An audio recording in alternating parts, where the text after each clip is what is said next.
Bien, buenos días para todos y todas. ¿Cómo están? Buenos días, profe. Buenos días, profe. Hola, proteínas. Bueno, me alegra, verles en teoría otra vez. Por favor, ¿alguien me recuerda en qué pregunta quedamos la clase pasada? Según yo, en la 14. Por favor, ¿alguien me confirma eso? ¿Nadie? Señora, profe. ¿En qué pregunta quedamos la clase pasada? Profe, se socializó hasta la pregunta 16. Ya vamos a la 16. No, hemos avanzado un montón. Sí, señora. Pues un montón, más o menos, ¿no? Profe, o sea, estamos comenzando la 16, esta todavía no la hemos hecho. Listo, perfecto. Justo ahí era el tema que entonces vamos a empezar. Entonces, miren, antes de seguir con la retroalimentación de las respuestas, voy a compartir mi pantalla para explicar algunas cositas básicas. Entonces, miren, hay algo que se llaman los cambios de la materia, ¿cierto? ¿Qué significa un cambio? Pues una transformación, pero hay distintas maneras de cambiar, ¿listo?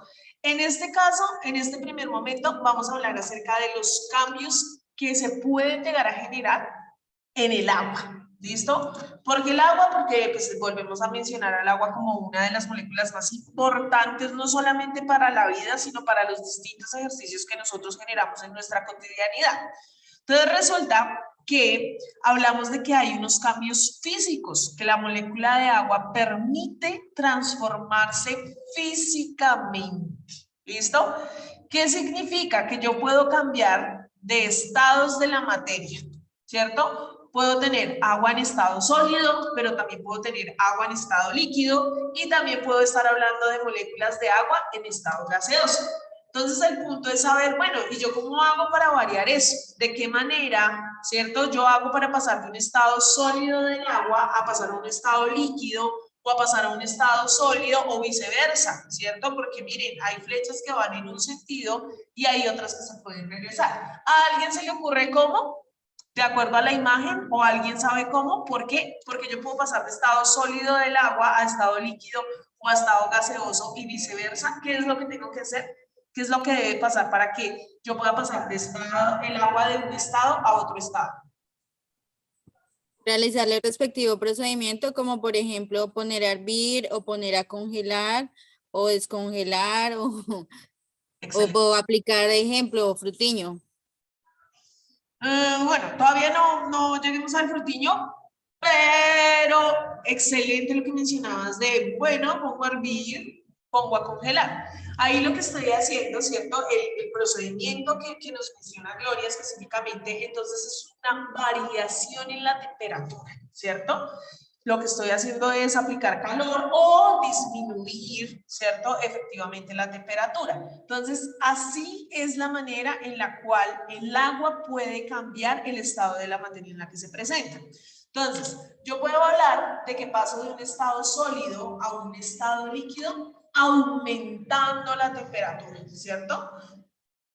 Es un ejercicio cotidiano. Tenemos unos cubos de hielo en el congelador, los sacamos y específicamente entonces ellos empiezan a descongelarse, decimos nosotros, ¿cierto? En química ese proceso se conoce como fusión y no es la fusión de Goku, ¿cierto? No es una fusión de esas, sino es una fundición, básicamente, pasar de estado sólido a estado líquido. Se funde, ¿listo? Pero se conoce entonces así, como fusión. Paso de estado sólido a estado líquido.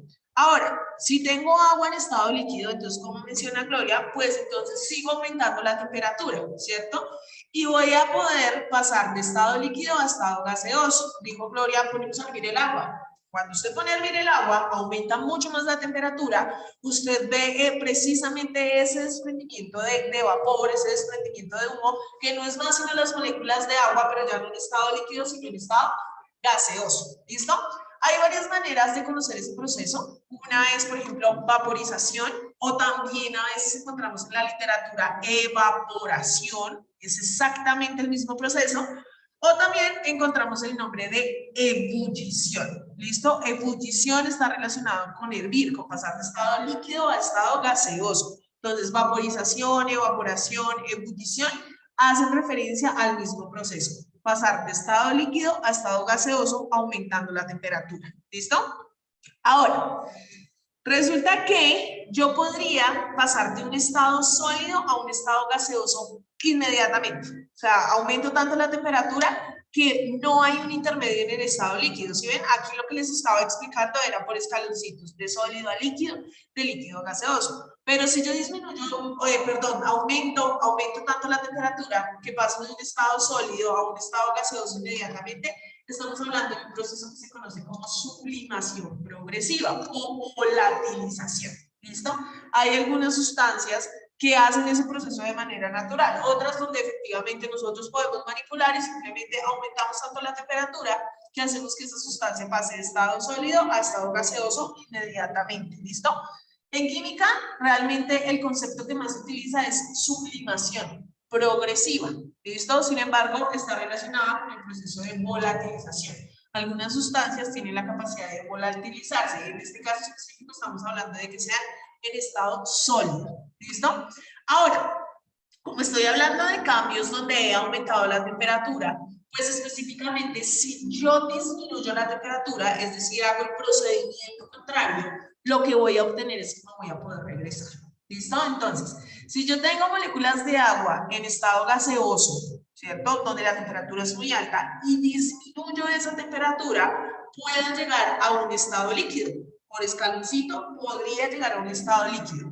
A ese proceso se le conoce como condensación.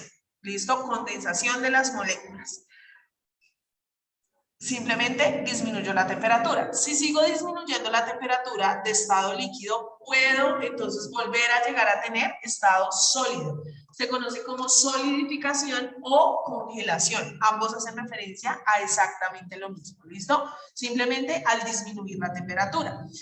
También, de igual manera, entonces yo voy a poder llegar a pasar de un estado gaseoso directamente a un estado sólido por una disminución inmediata de temperatura sin necesidad de tener un escalón intermedio. Y se conoce como sublimación regresiva. Resulta que este proceso no es ajeno a la naturaleza. Este proceso está relacionado directamente en biología o en el estudio de las ciencias naturales con lo que se conoce como el ciclo del agua. ¿Listo? Y es básicamente que hay moléculas de agua constantemente en la atmósfera, ¿cierto? Tanto en estado sólido como en estado líquido como en estado gaseoso. Y ellas están recirculando constantemente dentro de la naturaleza. Recuerden que aquí nada desaparece ni aparece por arte de magia, simplemente estamos hablando de procesos de transformación. Entonces, por ejemplo, aquí nos representan una nubecita, claro, porque esas moléculas de agua que finalmente se van a evaporar, ¿cierto? Y van a llegar a la atmósfera, lo que van a hacer es formar las nubes, ¿cierto? Y son procesos que yo evidencio en la naturaleza. Disminuye la temperatura, ¿cierto? Tanto de frío, decimos nosotros en nuestra cotidianidad. Y entonces, lo que va a suceder es que va a precipitarse esas moléculas de agua, ya no van a estar en estado gaseoso, sino en estado líquido. Y dice uno, empezó a llover. Y es básicamente un proceso natural, ¿cierto? Pero asimismo, a veces la temperatura es tan mínima que inmediatamente cae granizo. Estamos hablando de un estado sólido, es decir, de un proceso de sublimación regresiva. Cuando, ¿cierto? Pues hay moléculas de agua en estado líquido, pero cuando cae granizo, efectivamente la gran mayoría pues son moléculas en estado sólido directamente. Entonces el granizo es un ejemplo, valga la redundancia, de sublimación regresiva. Entonces eso para tener en cuenta esta parte.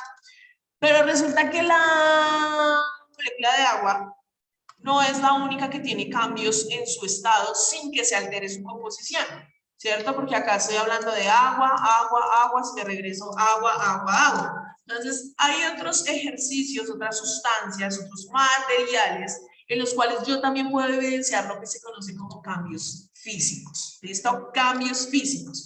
¿Qué es entonces un cambio físico? Son los que modifican el estado de la materia, por ejemplo, lo que acabamos de explicar, o las propiedades de las sustancias, ¿sí? sin transformar la naturaleza química de esa sustancia, es decir, sin transformar la sustancia en otra. Por eso vuelvo y les digo, acá hablaba de agua, ¿cierto? Y entonces, mire, por ejemplo, acá tengo un caucho, ¿cierto? Y entonces yo digo, tiene un tamaño, yo voy a generar un proceso de elasticidad porque es una propiedad que tiene ese material, pero no por eso altere su composición, ¿cierto? La composición de ese material sigue siendo exactamente la misma, lo único que estoy haciendo es aumentar su tamaño porque tiene la propiedad de ser elástico. ¿Listo? Eso entonces sería un cambio físico porque no estoy alterando la composición del material directamente, ¿listo? Otro ejemplo puede ser romper una piedra, romper un vidrio, ¿cierto? Usted está haciendo una modificación en la forma, claro, usted ya no ve una unidad, sino que usted ve varios pedazos, pero no por eso usted está alterando la composición de la piedra sigue siendo exactamente la misma, los minerales que tenga la composición del vidrio va a seguir siendo exactamente la misma, ¿cierto? Y no se va a alterar su composición. Ya habíamos hablado entonces de fundir hielo, es decir, aumentar temperatura, por ejemplo, cortar una hoja, el hecho de que usted corte una hoja hace que cambie la forma, que cambien los tamaños, pero la composición de la hoja sigue siendo exactamente la misma. Y ahora sí, por ejemplo, mencionaba Gloria, cuando le pones frutiño al agua, ¿cierto? Ahí también puede haber pues un cambio en el agua, pero es un cambio físico, porque el agua sigue siendo agua, solamente que ahora tomó el color, el sabor del frutiño, ¿cierto? Pero no se está alterando la composición. Y entonces un ejemplo también relacionado con eso sería disolver azúcar en el café. El café sigue siendo agüita, pues el café específicamente y el azúcar, pero cada uno tiene su propia composición. Lo que pasa es que más adelante nos toca estudiar mezclas y ahí vamos a hablar, bueno, cuándo es que se mezclan y de qué maneras que se pueden mezclar. ¿Listo? No sé si hasta aquí hay alguna pregunta.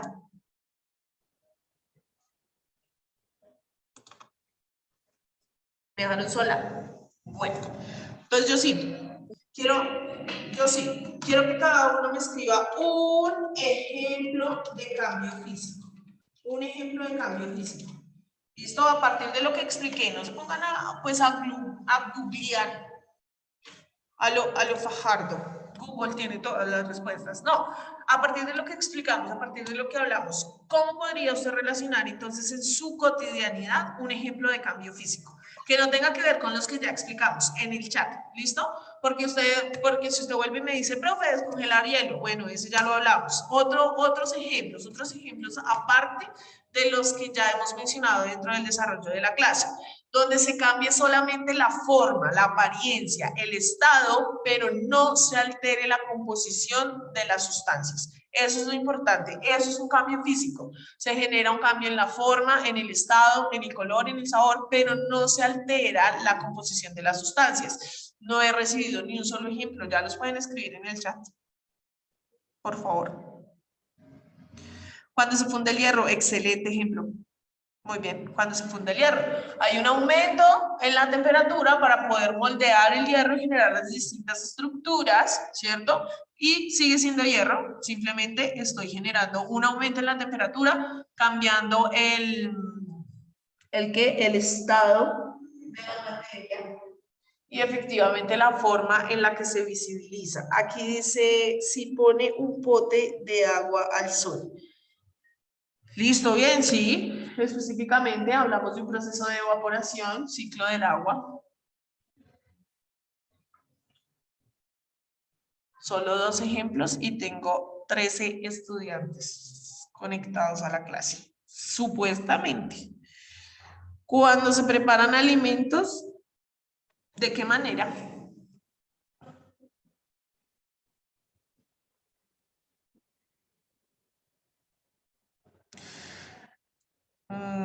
Sopa.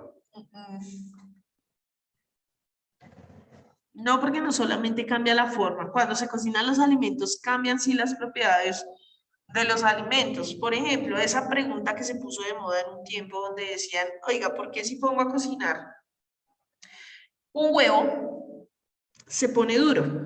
Y si pongo a cocinar una papa se ablanda. Resulta que ahí pasa algo, ¿no? Y es que sí hay una transformación dentro de la composición del material o en este caso del alimento. Entonces, bueno, ese ejemplo no funciona mucho, pero es totalmente válida la participación. Esa es la idea. También participar. Brillan muy bien cuando se moldea una plastilina. Tú simplemente generas un muñequito, una forma y demás, pero la plastilina sigue siendo plastilina. Cuando se pone a derretir el chocolate, excelente, muy bien. Cuando se pone a derretir el chocolate, ¿cierto? Se funde el chocolate, básicamente. Cuando se trabaja con arcilla, muy bien, Geraldine. Cuando se trabaja con arcilla. Muy bien, Ana. Hacer leña de un árbol simplemente es cortar el tronco del árbol en trozos. Es un cambio físico. Cuando se derrite un helado, excelente ejemplo también. Cuando se raya el queso, muy bien, Luna, también. ¿Listo? Perfecto. Bueno, creo que participó, pues, como la mitad. Entonces, muy bien. Ahora vamos entonces a hablar de los segundos tipos de cambios. ¿Listo? Vamos a hablar de los segundos tipos de cambios. Entonces, ya sabemos que en los físicos no se altera la composición, la naturaleza del material, de la sustancia y demás. Y entonces, cuando hablamos de un cambio químico, específicamente cuando las sustancias se transforman en otras diferentes. Cuando la sustancia que tenía al principio es diferente a la sustancia que tengo al final. Por ejemplo, el proceso de fotosíntesis. ¿Qué hacen las plantas en el proceso de fotosíntesis? Miren, capturan, si ven que es una flechita de entrada, las plantas lo que hacen es que capturan el dióxido de carbono que está en la atmósfera, proveniente de contaminación y proveniente también de nuestro proceso de respiración. Nosotros, los humanos, o bueno, los animales en general, exhalamos dióxido de carbono, entonces las plantas dicen, bueno, ese me sirve, ese es el que yo necesito, capturan el dióxido de carbono. Y ellos hacen su proceso biológico de fotosíntesis y mire, y capturan también moléculas de agua, perdón, a través de las raíces de las plantas específicamente. Hacen su proceso metabólico entre el dióxido de carbono y el agua y lo que liberan al medio es oxígeno.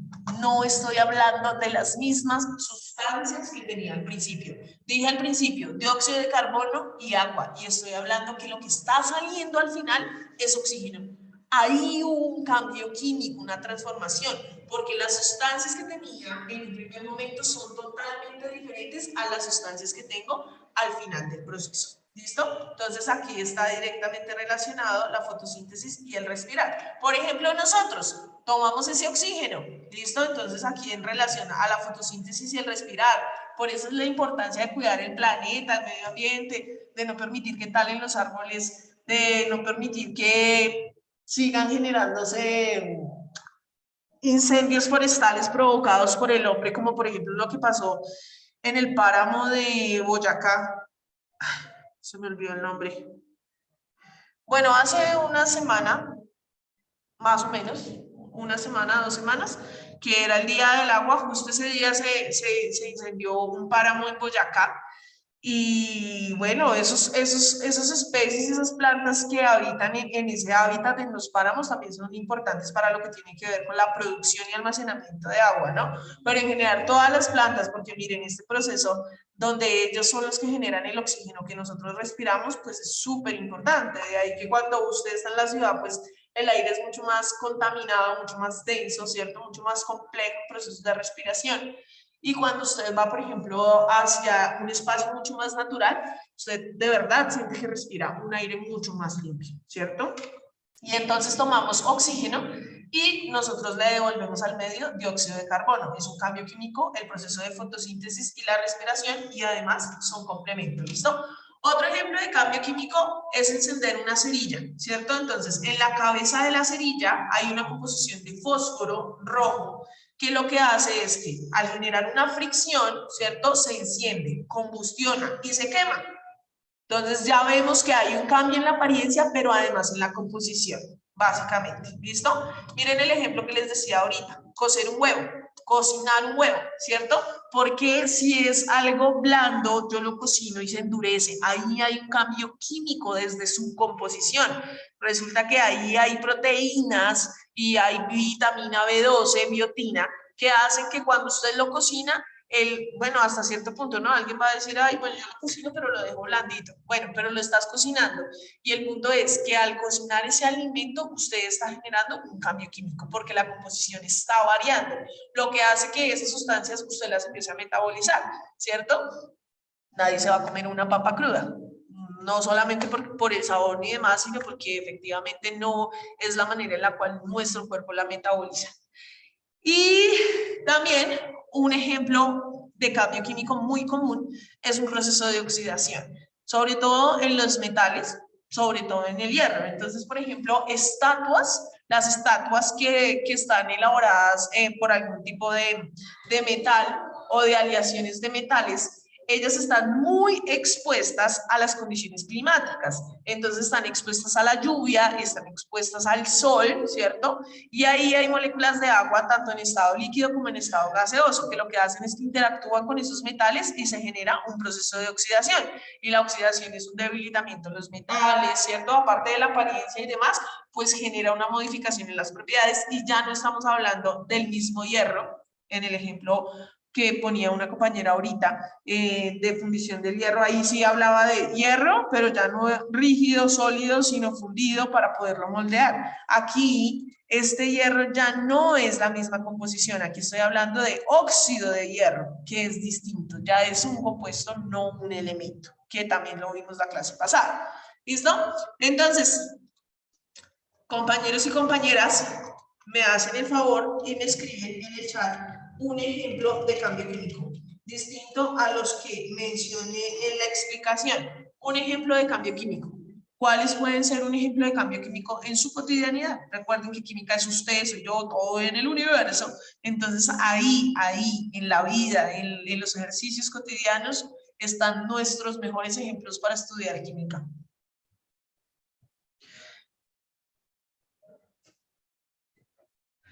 Brian, me gustaría que me sustentaras esa respuesta. Pues, ¿Qué es, por profe, ejemplo, a qué te refieres con iones? pues, por ejemplo, cuando ya no es un átomo, sino ya cambia, ¿sí? Los iones no es un átomo. ¿Los iones no son átomos? ¿Por qué?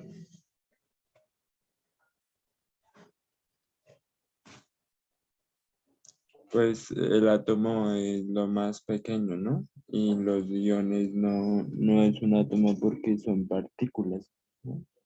Creo. Bueno, no, mira. Los iones son átomos cargados eléctricamente, pero son átomos, ¿listo? Son elementos que se cargan eléctricamente. Entonces yo puedo decir que tengo iones positivos o tengo iones negativos. De ahí que se generen procesos de atracción, enlace químico que vamos a estudiar más adelante y demás. Pero lo que pasa es que se están descargando eléctricamente, ¿sí? Digamos que en la naturaleza ellos están neutros, ¿sí? En una neutralidad. Pero cuando, digamos, logran interactuar, entran en un estado que se conoce como el estado excitado y se cargan. Entonces se pueden cargar algunos positivamente porque les gusta perder sus electrones, otros se pueden cargar negativamente porque les gusta ganar electrones. ¿Listo? Pero entonces en este caso estamos hablando de generación de cargas, de activación como tal. ¿Se pueden generar cambio químico? Sí, digamos que por eso te decía que me sustentaras la respuesta, perdón. Porque al generarse cargas hace que ellos interactúen y hablemos de compuestos y estaríamos hablando de cambios químicos. ¿Listo? Por ese lado, efectivamente. ¿Listo, Brian? Sí, sí, más o menos. La contextualización. Sí, profe, más o menos. Listo, pero excelente ejemplo. Pero digamos que hay que tener en cuenta desde qué punto argumentarlo también. Profe, ¿ahora se sirve la sopa? Sí, Geraldine, ahora se sirve la sopa, muy bien. Cuando nos maquillamos, Yasmín, cuéntame esa respuesta, argumentame esa respuesta porque no sé cuándo nos maquillamos, ¿qué pasa? Profe, es que se me ocurre que pues cuando nos maquillamos, ejemplo, si tenemos la cara limpia y dentro del maquillaje vienen diferentes compuestos y complementos y al maquillarnos y utilizarlo en nuestro rostro, pues se ve la diferencia y se ven, los cambios son notorios. Y pues ahí está también compuestos de diferentes químicos. Y pues obviamente se ve la materia, igualmente digamos que todos esos compuestos en este momento los están utilizando ya más para hacer las chicas más plásticas en cierta forma.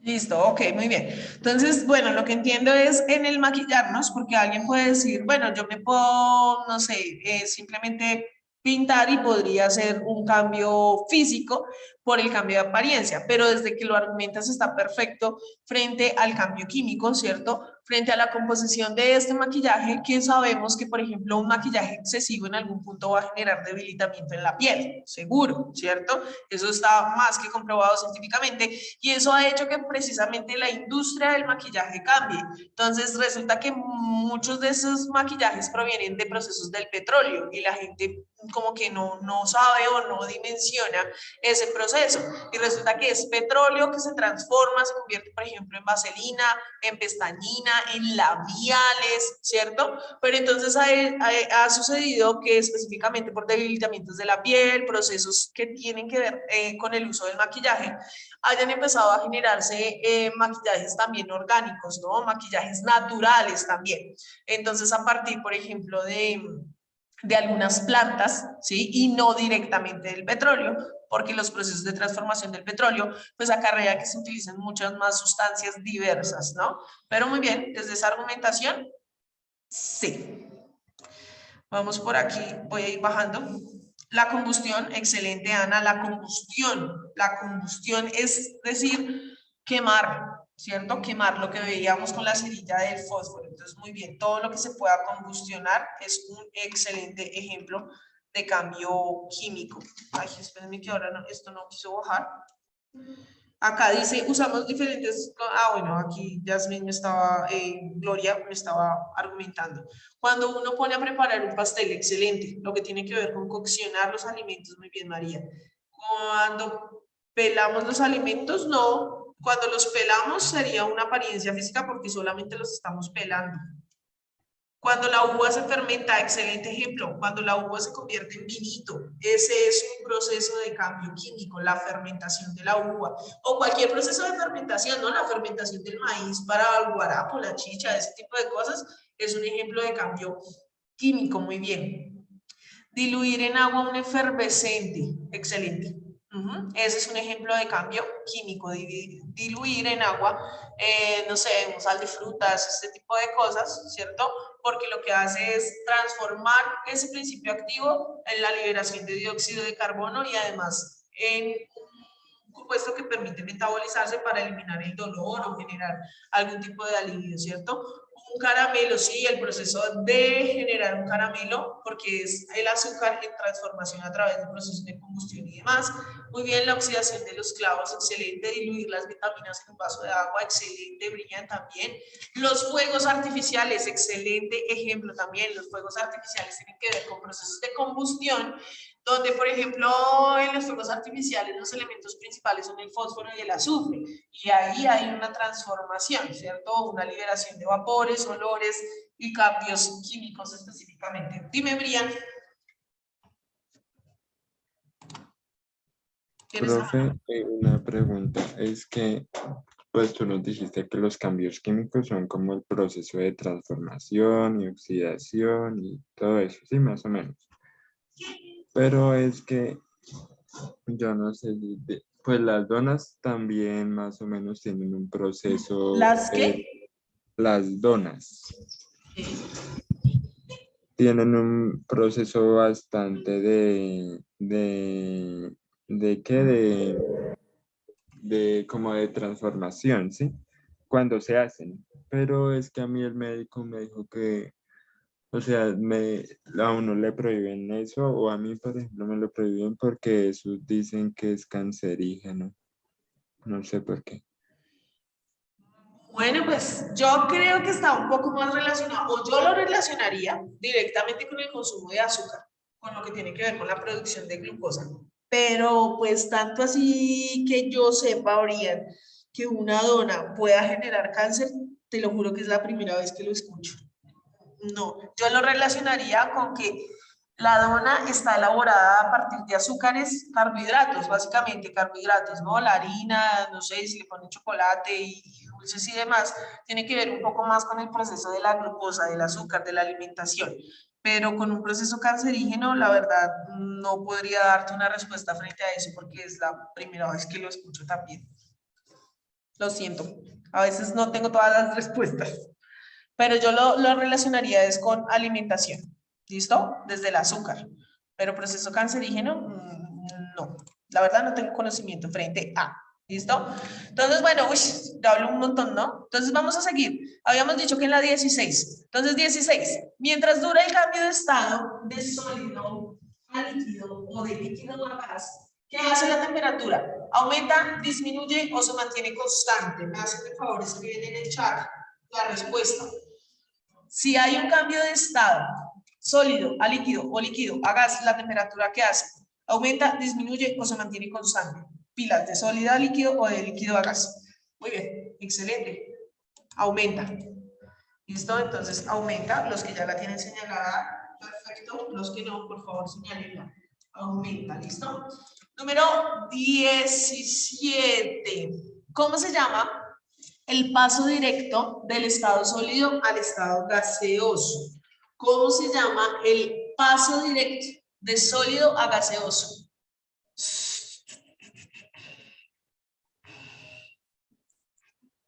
Esto lo explicamos hoy, ¿no? También. Para que puedan verificar pues esas respuestas que de pronto pusieron en un principio y ahora que reciben la explicación un tanto más profunda, puedan corroborar. Entonces, pilas, la C, sublimación, lo vimos hoy en clase, mire, de sólido a estado gaseoso. Es una sublimación progresiva de sólido a gaseoso, paso directo. Número 18. ¿Cómo se llama el paso de estado líquido a sólido? De líquido a sólido. Número 18. De líquido a sólido. ¿Cómo se llama el paso de líquido a sólido? Listo, muy bien. C, excelente. Solidificación o congelación son sinónimos. Perfecto. C también. ¿Listo? Permítanme un momentico.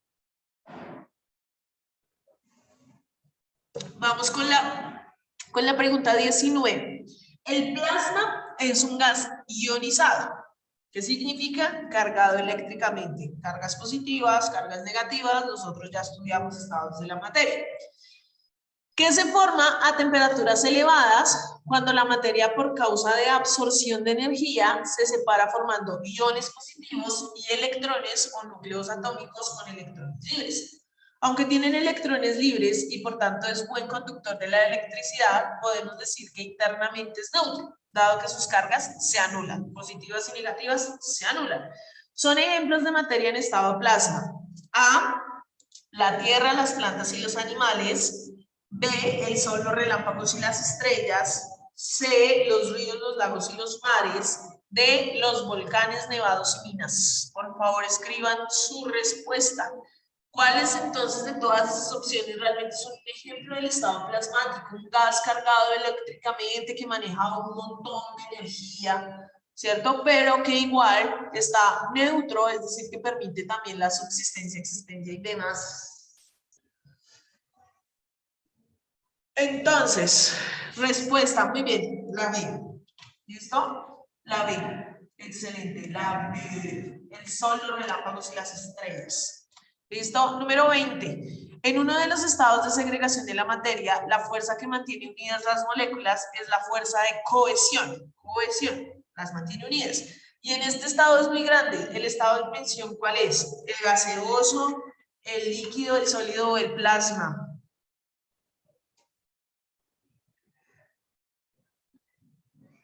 Muy bien, George Harlet, Ana, Yasmin, Osman, Brian, perdón.